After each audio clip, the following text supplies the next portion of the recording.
ایک زکوٰۃ اور دوسرا جو فتنہ پیدا ہوا وہ نبیوں کا فتنہ تھا۔ اکثر صحابہ نے یہ مشورہ دیا، اے امیر المومنین آپ آرام سے بیٹھ جائیں، ابھی نرمی والا سلوک کریں، جب ہم پوری قوت میں ہو جائیں گے تو ہم پوری ہو۔ اسود انسی تھا، مسلمہ کذاب تھا، ایک عورت نے بھی اس دور میں جھوٹی نبوت کا دعویٰ کیا، ہم ان کے خلاف جہاد کریں گے۔ حضرت سیدنا ابوبکر صدیق رضی اللہ عنہ آپ نے یہ ارشاد فرمایا، میں اس وقت چین سے نہیں بیٹھوں گا، اس وقت تک چین سے نہیں بیٹھوں گا جب تک میں ان کے خلاف جنگ نہ کروں اور ان کو شکست نہ دوں، ان کو میں ان سے قتال کروں گا، ان کو میں ختم کر کے رکھ دوں گا۔ کیوں؟ اللہ کے نبی نے فرمایا میرے بعد کوئی نبی، میرے بعد بولے نا، نبی کے بعد کوئی نبی نہیں ہے۔ ہم ختم نبوت کا اقرار کرتے ہیں اور اعلان کرتے ہیں کہ اللہ کا نبی اگر آخری ہے تو اللہ کا رسول آمنہ کلال محمد مصطفیٰ، ہم اس بات کا اقرار کرتے ہیں اور اس بات کا اعلان کرتے ہیں۔ اگر اس میں کوئی شک ہوتا نا تو سیدنا ابوبکر صدیق کبھی بھی ایسے جھوٹے نبیوں کے خلاف علم جہاد بلند نہ کرتے، کبھی بھی قتال نہ کرتے، کبھی بھی خون ریزی نہ ہوتی۔ حضور علیہ السلام کی مسلم شریف میں دیگر کتب میں بھی یہ حدیث مبارکہ موجود ہے کہ حضور علیہ السلام نے خود ارشاد فرمایا حضور نے کہ میری امت میں 30 کذاب ہوں گے، 30 کذاب ہوں گے، ان میں سے پہلا مسلمہ کذاب تھا، 30 جھوٹے نبی ہوں گے اور آخری دجال نہیں ہوگا۔ آج آپ دیکھیں مسلمہ کذاب، اسود انسی، ایک عورت، قادیانی، کتنے ہی نبی پیدا ہو چکے ہیں، لیکن ہر دور میں عشاق مصطفیٰ ایک گروہ ایسا بھی رہا جنہوں نے ہمیشہ اس دور میں بھی ان کے خلاف علم جہاد بلند کیا۔ چاہے حکومت ہماری اسلامی نہیں ہے لیکن ایسے موجود رہتے ہیں جو ہمیشہ سے ان لوگوں کے خلاف علم جہاد، چاہے وہ تنتنا ہو، چاہے وہ گروہ کی شکل میں ہو، چاہے وہ جماعت کی شکل میں ہو، کیسی شکل میں ہو، وہ ان کے خلاف قتال ضرور کرتے ہیں۔ خلاف اٹھنا ہر بندہ مومن کے اوپر فرض ہے اور لازم، ہر بندہ مومن جو بھی کلمہ پڑھتا ہے ان کے لیے لازم ہے کہ اگر جھوٹی نبوت کو کوئی دعویٰ کرتا ہے اس کی گردن اڑا دے۔ اگر حکومت یہ کام نہیں کرتی، پہلا کام حکومت کا ہے، حکومت ایکشن نہیں لیتی تو اس کے بعد ہر امت مسلمہ اتفاق پر کیوں کہ سب سے پہلے اطاعت حکومت وقت، ہر بندے مومن پر سب سے پہلی اطاعت جو اللہ کے دین نے ہمیں حکم دیا وہ یہ ہے کہ حکومت وقت کی اطاعت کی جائے۔ اگر وہ اسلامی نظریات، اسلامی شرع اور احکام کے مطابق وہ عمل نہیں کرتی پھر ہر بندہ مومن پر لازم ہے کہ وہ جہاد کے لیے کھڑا ہو۔ علیہ السلام آپ کی شان کے مطابق وہ ایمان لایا ہے نا تو اس پر لازم ہے۔ اگر کوئی جھوٹی نبوت کا دعویٰ کرتا ہے، یہ 11 لشکر تھے جن کو حضرت ابوبکر صدیق رضی اللہ تعالیٰ عنہ آپ نے ان جھوٹے نبوت کے دعوے داروں کو کچلنے کے لیے بھیجا۔ جو مسلمہ کذاب کی طرف گیا تھا اس کا جو سپہ سالار تھا پہلے وہ اکرمہ بن ابی جہل تھا، ابو جہل کا بیٹا تھا لیکن وہ اسلام لے آیا۔ پھر اس کے بعد ایک صحابی اس کی مدد کے لیے آئے اور تیسرا حضرت خالد بن ولید رضی اللہ تعالیٰ عنہ، رضی اللہ تعالیٰ عنہ آپ نے یہ خود قانون بنایا تھا، آج میرے دور میں آج سے کا خلیفۃ المومنون ہوں، آج میں یہ اس بات کا اعلان کرتا ہوں کہ بدر والے صحابہ ہوں یا احد والے صحابہ ہوں وہ ہمارے لیے برکت کی نشانی ہے، وہ ہمارے لیے برکت کی نشانی ہے، ہم ان سے برکت حاصل کریں گے۔ ہم نے ان کو کسی بات پر نہیں بھیجنا کیونکہ یہ وہ صحابہ ہے جو حضور علیہ السلام کے ساتھ اسلام کی پہلی جنگ میں میدان عمل میں گئے تھے۔ اب یہ ہمارے بھائی سے برکت ہے، ہم ان کو دیکھیں گے کہ یہ تباہیاں ہیں۔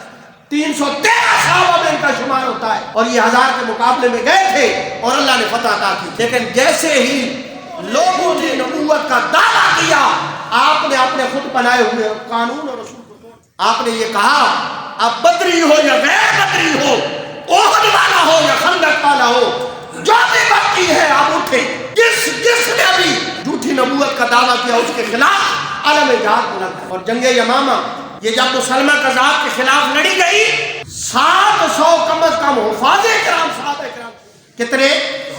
700، 1200 صحابہ کرام اس جنگ میں شہید ہوئے۔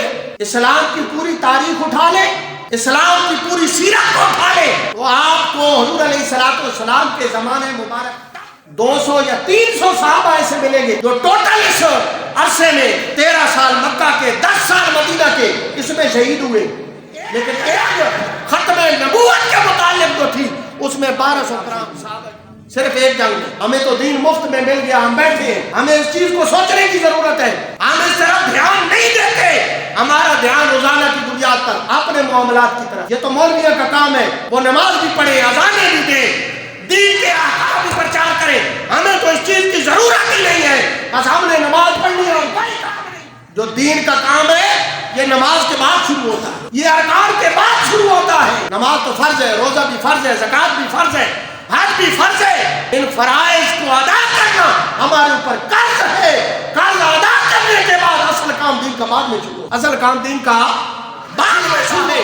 جب حضرت خالد بن ولید, اکرمہ بن ابی جہل, دیگر صحابہ مسلمہ کذاب کے مقابلے میں گئے, کیونکہ وہ بھی اللہ کو مانتا تھا, نعرہ تکبیر بلند کیا, سیرت کی کتابیں اٹھائیں. آج آپ کو یہ عظیم بات بتا رہا ہوں, سنیں.